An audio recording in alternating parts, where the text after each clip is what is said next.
Fail early, fail often, fail forward. You have to actually seek failure. Failure is where all of the lessons are. You gotta take a shot. You have to live at the edge of your capabilities. You gotta live where you're almost certain you're gonna fail. Successful people fail a lot. They fail a whole lot more than they succeed, but they extract the lessons from the failure and they use that, the energy, and they use the wisdom to come around to the next phase of success. And within that war, we have several battles. Those battles are basically choices. This practice is controlled failure. You're getting to your limit, getting to your limit, getting to your limit. I'm talking about a war that's in your brain. That war exists because life has so many choices. Within those choices, you gotta make right decisions. So guess what? When you fail, one person to blame is yourself.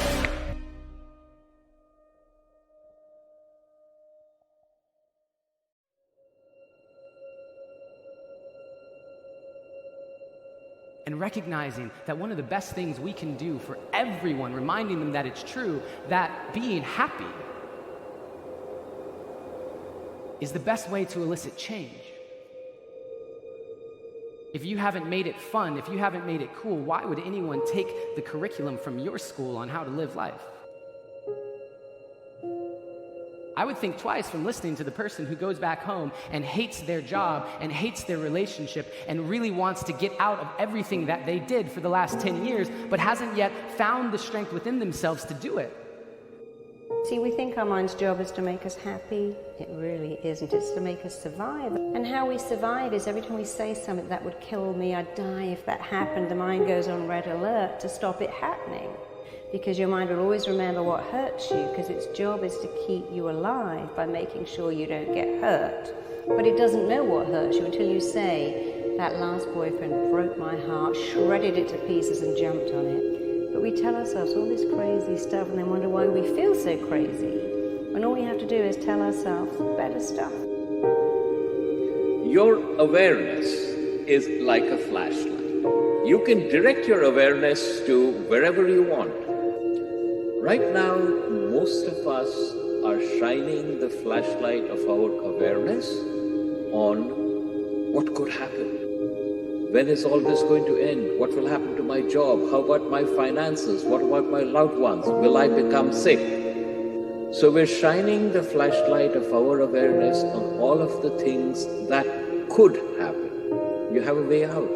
Shine the flashlight of your awareness on what can I do right now? What is it that lies at hand, that what can I do?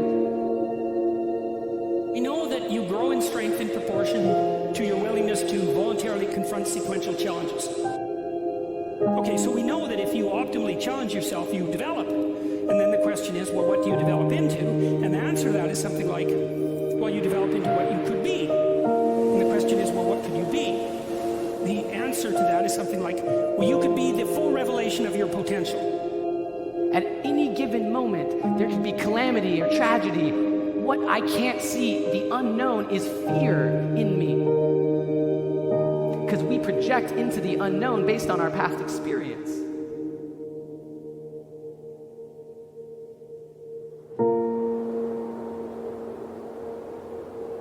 And so if you've walked through the world fearing this, then you're going to project into the unknown fearing that.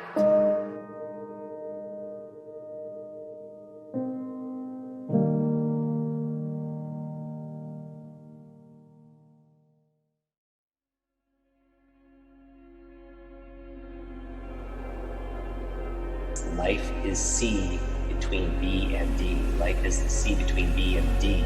B stands for birth and D stands for death. C is choice. That right now, difficult times that we are facing right now, these difficult times they could diminish you, they could define you, these difficult times can defeat you, or these difficult times can develop you. You decide. We always have choice and decision. if the background of life is there's an ineradicable component of suffering, and that's complicated by, let's say, malevolence and the proclivity of people to betray themselves and others, which complicates it and makes it worse. If you don't have a noble aim, and if that isn't imbuing your life with sustainable meaning, then you fall prey to all the catastrophe, the pain and the anxiety and the anger that suffering generates, and that makes you bitter.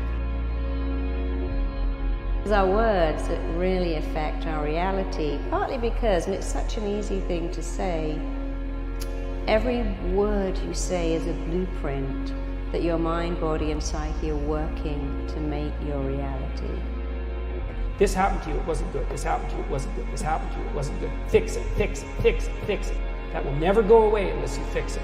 How was it that that situation rose to pull you down? But if you face it and you meditate on it, let's say, and you do this voluntarily, there's a pretty high probability that you'll be able to decrease the probability that will be repeated in the future. We are going through a metamorphosis, a change, a transformation. How do you come out of this cocoon stronger? How do you come out of this cocoon better? How do you come out of this cocoon smarter, also wiser? I recognize that in yours, life doesn't give you anything that you aren't strong enough to overcome, strong enough to turn your pain into your purpose and become the one that can have a unique message that goes out to an audience that is uniquely yours,